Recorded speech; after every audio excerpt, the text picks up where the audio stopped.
जय हिंद, वंदे मातरम। दोस्तों, हम हैं यशस्वी योद्धा, जब तक तोड़ेंगे नहीं तब तक छोड़ेंगे नहीं।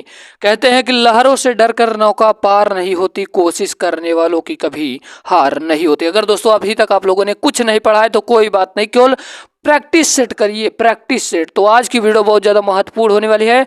और दोस्तों, अगर अभी तक आप लोगों ने टेलीग्राम नहीं ज्वाइन किया तो जाइए कर लीजिए, क्योंकि वीडियो देखने के बाद यकीन मानिए इस वीडियो के आप फैन हो जाएंगे। क्योंकि इस वीडियो में बताए गए सारे इंपॉर्टेंट प्रश्न हैं जो कि आज हम हिंदी के प्रैक्टिस सेट को करने जा रहे हैं, जो कि हिंदी आप लोगों के परीक्षाओं के दृष्टिकोण से जानते हैं कितना ज़्यादा महत्वपूर्ण है।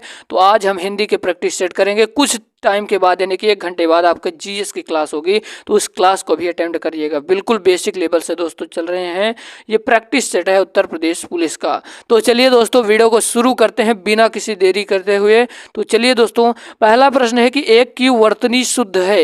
एक की वर्तनी शुद्ध है, 4 ऑप्शन दिया गया है भैया। इसमें पूछ रहा है कि एक का वर्तनी शुद्ध है। पहली बात तो भैया एक चीज यहाँ पर देखिए, उन्नयन, ये वाला तो गलत है दोस्तों, ये वाला तो गलत है और ये वाला भी गलत है। यानी कि सही कौन होगा? सही तो बी वाला होगा और डी वाला, दोनों मैचिंग कर रहा है मेरे दोस्त, यानी कि दोनों असही है।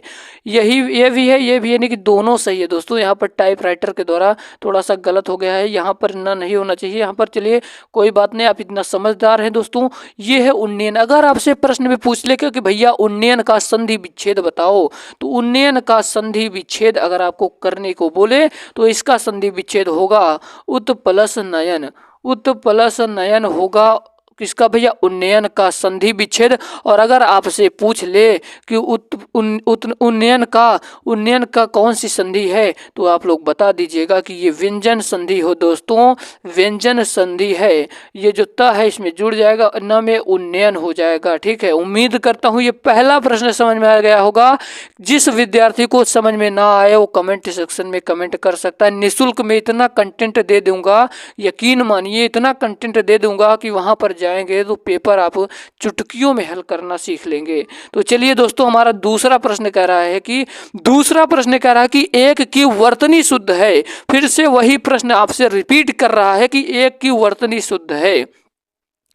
ये रहा आपका दूसरा नंबर का प्रश्न। तो याद रखिए दोस्तों, आप सभी को मैं बताना चाहूंगा कि इसमें आपका राइट आंसर हो जाएगा आविष्कार, जो कि बिल्कुल सही है। तो शुद्ध है। अगर देवश्री तो देवाश्री ऐसे नहीं लिखा जाता मेरे दोस्त, इसको ऐसे लिखा जाता है देवर्श्री। और अगर बात करें कि निशब्द, निशब्द ऐसे नहीं लिखा जाता मेरे दोस्त, निशब्द लिखा जाता है, निशब्द। और जमाता नहीं होता दोस्त, जामाता होता है। कहीं डाउट लगे तो एक बार कमेंट बॉक्स में कमेंट जरूर कर दीजिएगा, क्योंकि आप लोगों ने इस चैनल को इतना प्यार दे रहे हैं, इतना सपोर्ट दे रहे हैं, तो हमारा कर्तव्य बनता है कि निःशुल्क में आप सभी को आप इतना % तैयारी करा दिया जाए कि आपका सिलेक्शन हो जाए।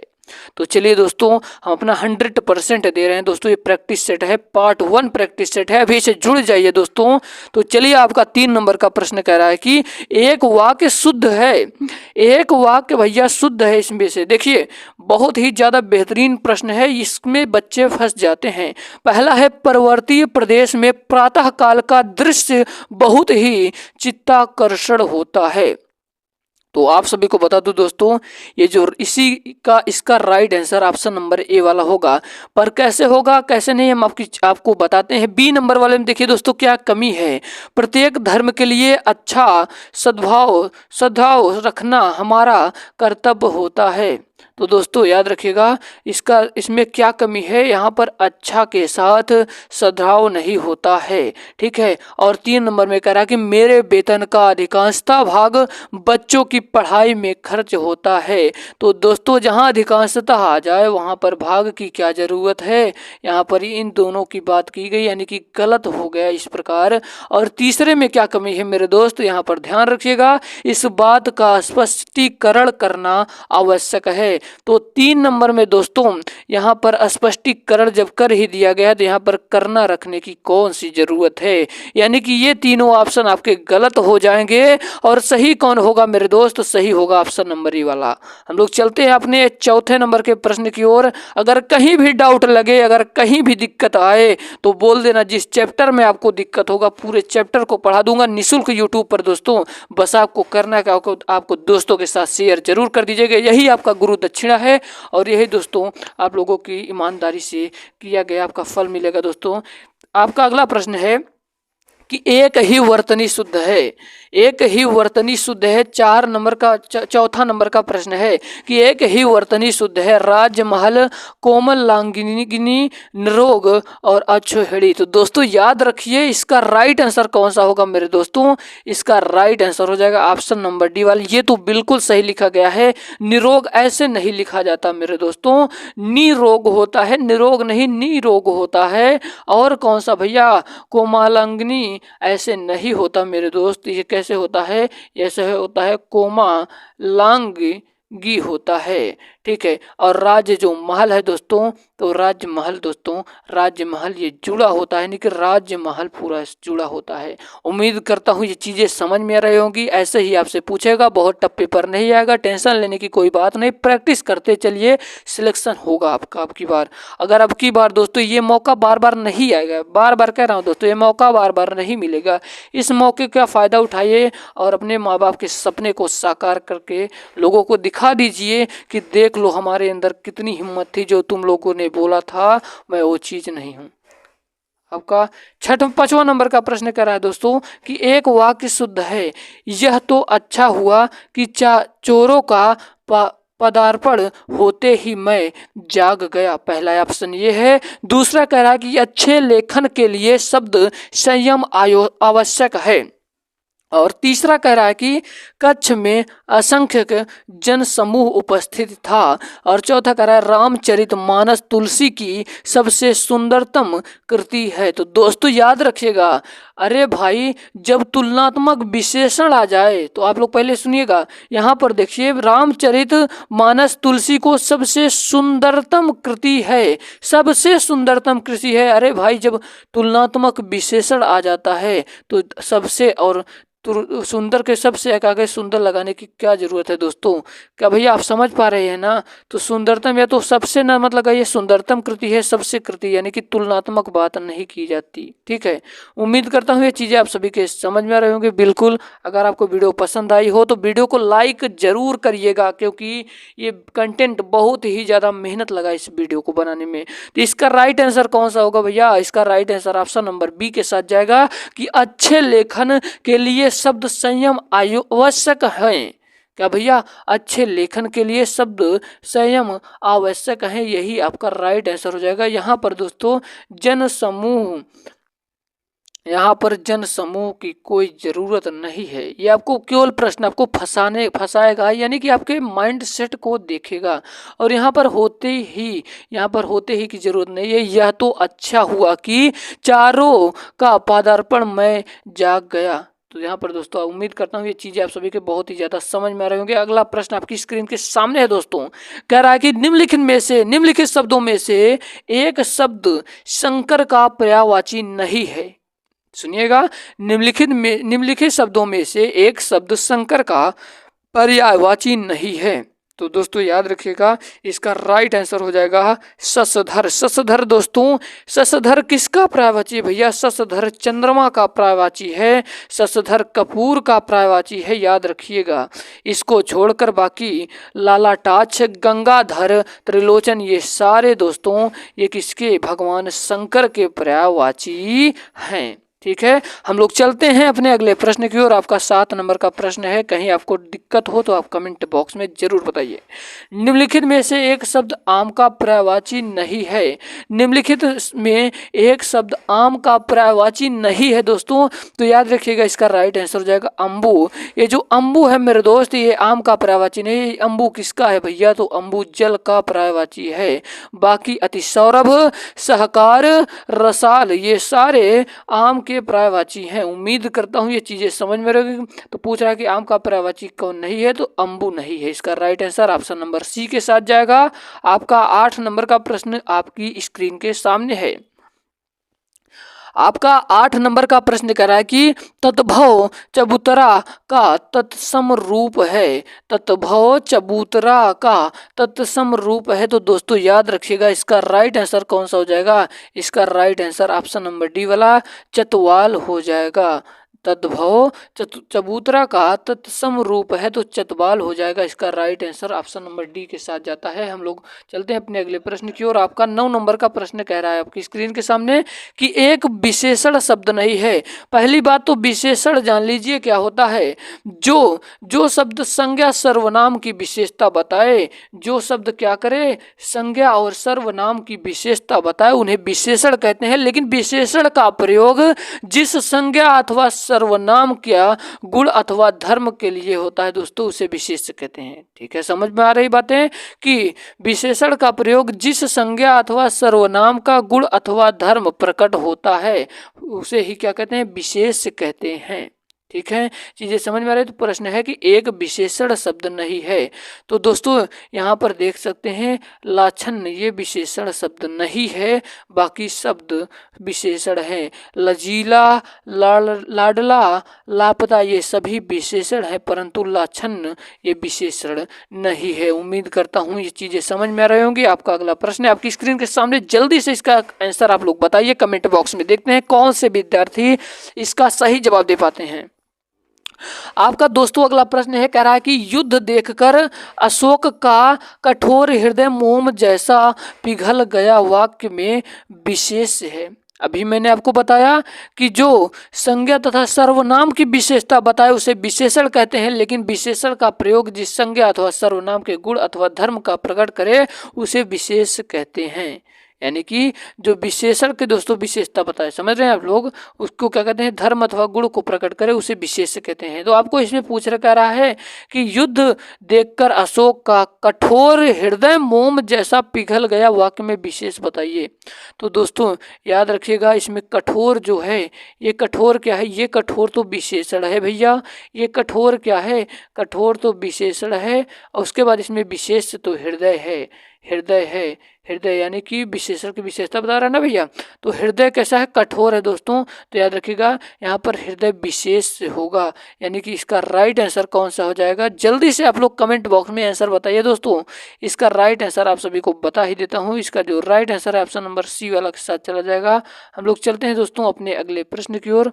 अगर आपको कहीं भी डाउट लग रहा हो तो आप लोग कमेंट बॉक्स में एक बार कमेंट करके जरूर बताइए। आपका 11 नंबर का प्रश्न कह रहा है आपकी स्क्रीन के सामने है।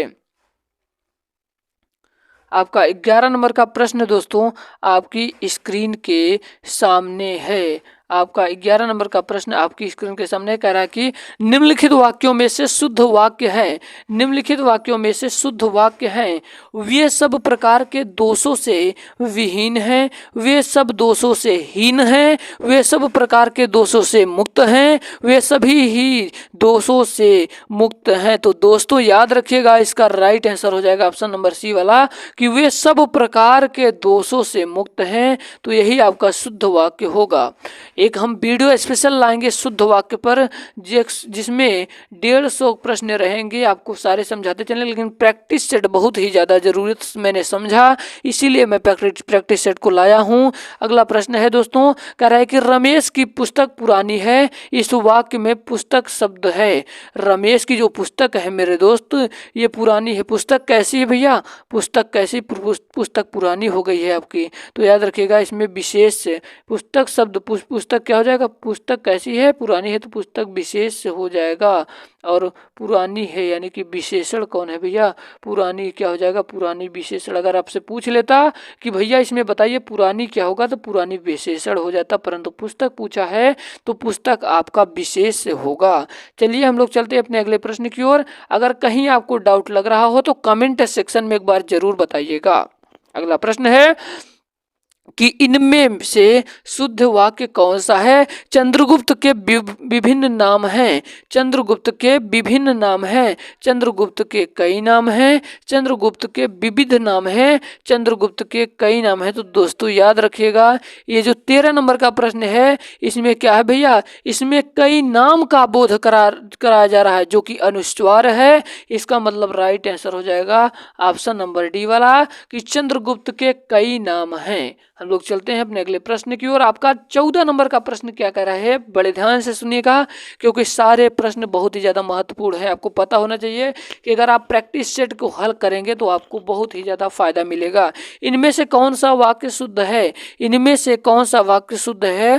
तो दोस्तों आप सभी को बता दूं कि सीमा अपने आप चली गई, सीमा अपने आप चली गई, इसमें यही वाक्य शुद्ध होगा। हम लोग चलते हैं अपने 15 नंबर के प्रश्न की ओर। आपका 15 नंबर का प्रश्न है कि जो स्त्री सूर्य भी न देख सके, जो भी स्त्री सूर्य न देख सके उसके लिए एक शब्द कौन सा होगा? तो दोस्तों याद रखिएगा, इसका राइट आंसर हो जाएगा ऑप्शन नंबर बी वाला, असूर्य पश्या होगा। उम्मीद है हर प्रश्न बिल्कुल बेहतरीन ढंग से समझ में आ रहे होंगे। आपका 16 नंबर का प्रश्न आपकी स्क्रीन के सामने है। आपका 16 नंबर का प्रश्न है कि इनमें से च वर्ण के वर्णों का उच्चारण स्थल कौन सा होगा? जो च वर्ण है वर्णों का उच्चारण स्थल कौन सा होगा? तो दोस्तों याद रखिएगा, जो च छ ज झ इया, च छ ज झ इया है दोस्तों, ये कौन से वर्ग में आता है? तो याद रखिएगा से कि ये तालु वर्ग में आता है, तालु वर्ग में आता है, तालु वर्ग में आता है। उम्मीद करता हूँ ये ऑप्शन नंबर बी वाला समझ में ये 16 नंबर का प्रश्न समझ में आ रहा होगा। और दांत के द्वारा त से शुरू होगा, कंठ के द्वारा क ख ग घ होगा, मूर्धन्य के द्वारा क्या होगा भैया? मूर्धन्य के द्वारा दोस्तों, मूर्धन्य के द्वारा क्या होगा? आप लोग जल्दी जल्दी इसको कमेंट बॉक्स में बताइए, देखते हैं हमारे कितने विद्यार्थी एक्टिव हैं। आपका अगला प्रश्न है दोस्तों 17 नंबर का प्रश्न है कि इनमें से किस जिले में कन्नौजी बोली जाती है? इनमें से कौन से जिले में कन्नौजी बोली जाती है? तो दोस्तों याद रखिएगा, कन्नौजी हरदोई में बोली जाती है, कन्नौज हरदोई में बोली जाती है, कन्नौज में बोली जाती है, फर्रुखाबाद में बोली जाती है, कानपुर में बोली जाती है, सहारनपुर में बोली जाती है, उत्तर प्रदेश के। याद रखिएगा, उम्मीद करता हूँ ये चीज़ें समझ में आ रही होगी। आपका 17 नंबर का प्रश्न 18 नंबर का प्रश्न आपकी स्क्रीन के सामने है। आपका दोस्तों अगला प्रश्न है, कह रहा है कि देख लो साकेत नगरी है यही, देख लो साकेत नगरी है यही, स्वर्ग से गगन में मिलने जा रही, उपयुक्त पंक्ति में कौन सा अलंकार है? उपयुक्त पंक्ति में कौन सा अलंकार दोस्तों पूछा है? तो अतिशयोक्ति अलंकार होगा। कैसे होगा दोस्तों? यहाँ पर बात को बढ़ा चढ़ा कर कही गई है, बात को बढ़ा चढ़ा कर कहा गया है तो उसे अतिशयोक्ति अलंकार कहते हैं। तो इसका राइट आंसर हो जाएगा दोस्तों अतिशयोक्ति होगा, अतिशयोक्ति होगा। उम्मीद है ये 18 नंबर का प्रश्न भी समझ में आया होगा। अभी शाम को आपकी जीएस की क्लास यानी कि आपके प्रीवियस ईयर के प्रश्नों को देखा जाएगा, बिल्कुल ऐसे जैसे पढ़ा रहे हैं, बिल्कुल आसानी ढंग से, बिल्कुल आपको कुछ भी नहीं आता मैं मान के चल रहा हूँ दोस्तों। इसी प्रकार से हम हर एक प्रकार से एक प्रश्न एक ऑप्शन ना देकर सभी के बारे में डिटेल में चर्चाएं कर रहा हूँ। निम्नलिखित में से समानता सूचक चिन्ह कौन सा है? बहुत ही ज़्यादा महत्वपूर्ण प्रश्न है दोस्तों। समानता सूचक चिन्ह कौन है? तो नाम से ही पता चल जा रहा है। तो याद रखिएगा, इसका right answer option number B वाला होगा। इसको समानता सूचक कहेंगे। इसको क्या कहेंगे? इसको कहेंगे अल्प विराम चिन्ह, अल्प विराम चिन्ह इसको कहेंगे। और ये जो दो है लगा है दोस्तों, इसको अवतरण चिन्ह कहेंगे, अवतरण चिन्ह कहेंगे। और ये जो है दोस्तों इसको विवरण चिन्ह कहेंगे। उम्मीद है आपको बातें समझ में आ रही होगी। अगर इस प्रकार के कहीं भी आपको दिख जाए तो आप समझ सकते हैं कि किस चिन्ह को क्या कहा जाएगा। आपका अगला प्रश्न आपकी स्क्रीन के सामने है। कह रहा है कि रीना गन्ना छील रही थी, इनमें से किसका उदाहरण है? इनमें से किसका उदाहरण है आपसे पूछ रहा है। तो दोस्तों याद रखिएगा, इसका राइट आंसर हो जाएगा ऑप्शन नंबर डी वाला, अपूर्ण भूत का उदाहरण है। उसका कार्य जारी था। जो रीना है भैया, ये रीना गन्ने को छील रही है, यानी कि उसका कार्य जारी था, समाप्त नहीं हुआ है। उसने कितनी देर तक गन्ना छीला इस बात का बोध नहीं हो रहा है, यानी कि इसका राइट आंसर हो जाएगा ऑप्शन नंबर डी वाला, अपूर्ण भूत। बातें समझ में आ रही होंगी उम्मीद करता हूँ। आपका अगला प्रश्न आपकी स्क्रीन के सामने है दोस्तों। कह रहा है कि परीक्षा केंद्र में इनमें से कौन सा समास है भैया? परीक्षा केंद्र में इनमें से कौन सा समास है? तो आपको बता दूं, परीक्षा क्रम जो है, परीक्षा के लिए केंद्र यहाँ पर होगा, परीक्षा के लिए केंद्र। तो कौन सा समास होगा? संप्रदान तत्पुरुष समास होगा। ऑप्शन नंबर सी के साथ जाएगा इसका राइट आंसर। आपका 22 नंबर का प्रश्न आपकी स्क्रीन के सामने है। अगला प्रश्न है दोस्तों कि पहली पुस्तक वापस करो में पहली कौन सा विशेषण है? पहली कौन सा विशेषण है? तो यहाँ पर क्रम की बात किया गया मेरे दोस्त, क्रम की बात किया गया, तो यहाँ पर क्रमवाचक विशेषण होगा, क्रमवाचक विशेषण होगा। यहाँ पर क्रम की बात किया गया है कि पहली में कौन सा विशेषण होगा। ऑप्शन नंबर बी वाला सही हो जाएगा। हम लोग चलते हैं अपने अगले प्रश्न की ओर। आपका 23 नंबर का प्रश्न कह रहा है कि इनमें से देहाती दुनिया उपन्यास के लेखक कौन है? तो दोस्तों आपको बता दूं कि ये जो देहाती दुनिया है ये 1926 में लिखा गया था दोस्तों। कहाँ? 1926 में इस उपन्यास में रामचरण जो कि बिहार का एक छोटा सा गांव था, उसी की बातें हैं दोस्तों। याद रखिएगा, देहाती उपन्यास में। ठीक है, लिखा कब गया था? लिखा 1926 ईस्वी में लिखा गया था। ठीक है, तो याद रखिएगा देहाती उपन्यास के लेखक कौन है, तो वहां से याद रखिएगा इसका राइट आंसर हो जाएगा कौन सा भैया? इसका राइट आंसर हो जाएगा ऑप्शन नंबर बी वाला, शिव पूजन सहाय जी ने देहाती दुनिया लिखा था। और कब लिखा गया था? 1926 में। आपका अगला प्रश्न आपकी स्क्रीन के सामने है दोस्तों। कह रहा कि अक्ल के घोड़े दौड़ाना मुहावरे का अर्थ क्या है? तो अक्ल के घोड़े दौड़ाने मुहावरे का अर्थ क्या है दोस्तों? याद रखिएगा, केवल कल्पनाएं करते रहना ही।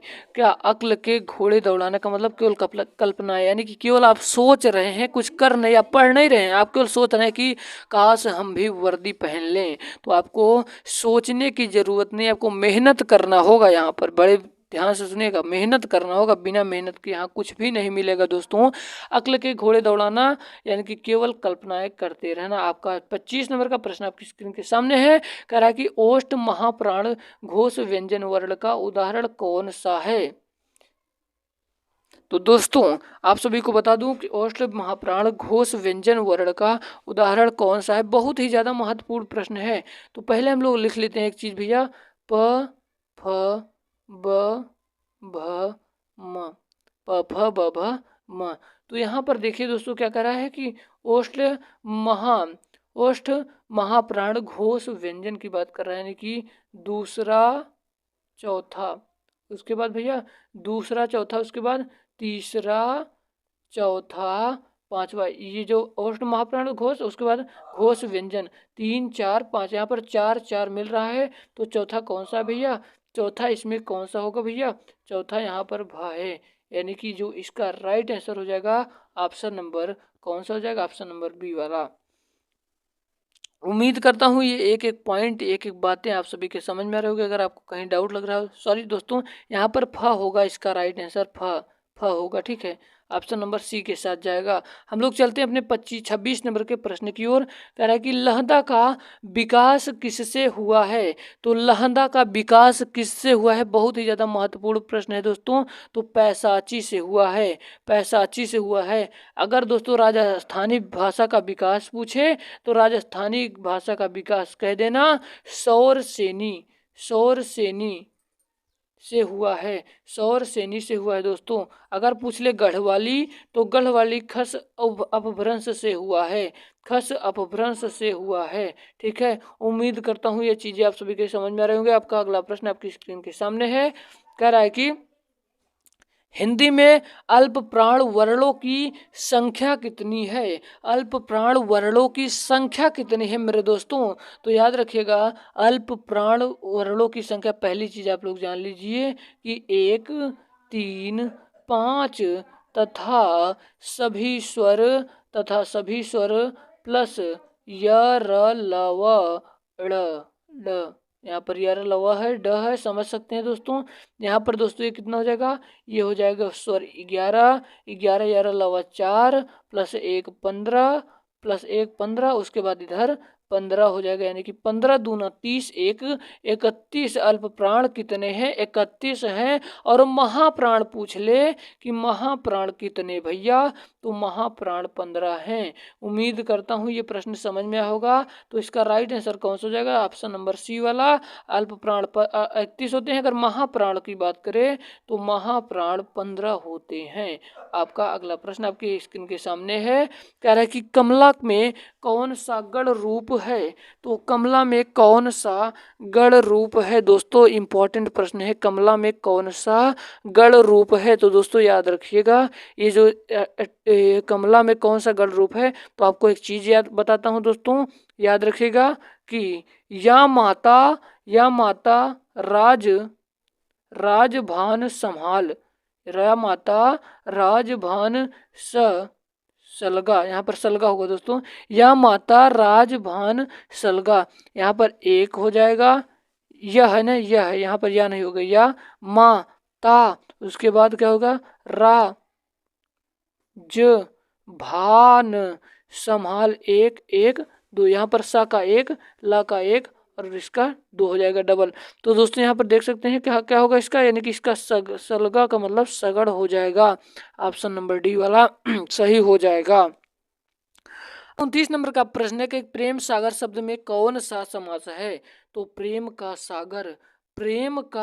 सागर होगा। तो प्रेम सागर में कौन सा समास है? तो याद रखिएगा तत्पुरुष समास होगा। ऑप्शन नंबर बी वाला सही होगा। आपका 30 नंबर का प्रश्न है कि कर्ता और कर्म यदि परसग युक्त हो तो ऐसा वाच्य क्या कहलाएगा? आपको बताते हैं दोस्तों। जैसे है कि राम के द्वारा चित्र बनाया गया, चित्र यहाँ पर बनाया गया, समझ लीजिए। राम क्या है? राम भैया है कर्ता, राम करता है, के द्वारा चित्र क्या होगा? चित्र यहाँ पर कर्म हो जाएगा। तो जब कर्ता और कर्म के बीच की बात करें तो परसर्ग युक्त होगा, यानी कि इसका जो राइट आंसर हो जाएगा कर्मवाच्य होगा। फिर से चीजें समझा रहा हूं कि राम के द्वारा क्या किया गया भैया? चित्र बनाया गया। तो यहाँ पर जो राम है ये कर्ता है और चित्र कर्म है, तो कर्ता और कर्म की बात करें तो वहां पर कर्मवाच्य होगा। उम्मीद करता हूँ ये चीजें समझ में आ रही होंगी। आपका 31 नंबर का प्रश्न है, अगर आपको कहीं भी डाउट लगे तो कमेंट सेक्शन में एक बार जरूर बताइएगा आप लोग, क्योंकि हम इसीलिए बैठे हैं कि आप लोगों को निःशुल्क में इतना कुछ दे दिया जाए कि आप यूपी पीएफ की बार पार कर दें, वर्दी पहन लें। तो आपका अगला प्रश्न है कि प्यारे देशवासियों आप सबको स्वाधीनता दिवस की शुभकामनाएं। इस वाक्य में प्यारे देशवासियों में कौन सा कारक है? तो दोस्तों याद रखिएगा, इसमें कौन सा कारक है? जब किसी संज्ञा के जिस रूप से जब किसी की तुलना या पुकारने की बात हो तो संबोधन कारक होगा, यानी कि इसका राइट आंसर हो जाएगा संबोधन कारक होगा। ऑप्शन नंबर डी वाला सही होगा। हम लोग का 32 नंबर का प्रश्न जो कि बहुत ही ज्यादा महत्वपूर्ण है, कह रहा है कि बिल्ली खेल रही है। क्या कर रही है भैया? बिल्ली खेल रही है। इस वाक्य में क्रिया किस काल का बोध करा रही है? तो मेरे दोस्तों यहाँ पर आप सभी को बता दूं, इस प्रश्न में क्या हो रहा भैया? क्या कार्य जारी है? कार्य जारी है, जबकि समाप्ति का बोध नहीं हो रहा है कि बिल्ली खेल ही तो रही है भैया, क्या रुकी तो नहीं है, बिल्ली खेल रही है अभी। तो याद रखिएगा इसको क्या कहेंगे? इसको अपूर्ण वर्तमान काल कहा जाएगा। इसका मतलब right answer option number C के साथ जाएगा। चलिए अब हम लोग चलते हैं अपने 33 नंबर के प्रश्न की ओर। आपका 33 नंबर का प्रश्न है कि जखीरा संज्ञा का कौन सा प्रकार है? जखीरा संज्ञा का कौन सा प्रकार है? तो भैया हथियारों से भरा हुआ जखीरा, यानी कि समूहवाचक बोध संज्ञा है। जखीरा का मतलब हथियारों से भरा हुआ, तो जब हथियारों से भरा होगा तो क्या होगा? समूहवाचक संज्ञा होगा। ऑप्शन नंबर सी वाला सही होगा। आपका 34 नंबर का प्रश्न है कि घड़ी संज्ञा का कौन सा प्रकार है? दोस्तों घड़ी संज्ञा का कौन सा प्रकार है? तो याद रखिए घड़ी जो संज्ञा का जातिवाचक संज्ञा का प्रकार है, क्योंकि कई प्रकार की तो घड़ियां हैं दोस्तों, कोई एक प्रकार की तो है नहीं। किस बोली में ने पर सर्ग लगाया जाता है? तो दोस्तों याद रखिएगा इसका राइट आंसर हो जाएगा खड़ी बोली में परसर्ग लगाया जाता है। आपका 36 नंबर का प्रश्न कह रहा है कि अधिष्ठता शब्द में कौन सा उपसर्ग है? तो दोस्तों याद रखिएगा इसमें अधि में कौन सा उपसर्ग है? अधि है। आपका आज का लास्ट प्रश्न है, अगर वीडियो पसंद आई हो तो दिल से कमेंट सेक्शन में एक बार कमेंट कर दीजिएगा दोस्तों, क्योंकि इस वीडियो को बनाने के लिए यकीन मानिए बहुत ज़्यादा मेहनत करनी पड़ी। आपका अगला प्रश्न है कि अनीता अपने कपड़े स्वयं धोती है, इस वाक्य में स्वयं सर्वनाम का कौन सा भेद है? तो दोस्तों याद रखिएगा निजवाचक है। उम्मीद करता हूँ वीडियो पसंद आई होगी। अगर आपको वीडियो पसंद आई है तो जय हिंद वंदे मातरम कमेंट सेक्शन में जरूर लिखेगा। मिलते हैं किसी नए वीडियो में, तब तक के लिए जय हिंद वंदे मातरम। जीए जीके की क्लास में बाय बाय, टेक केयर।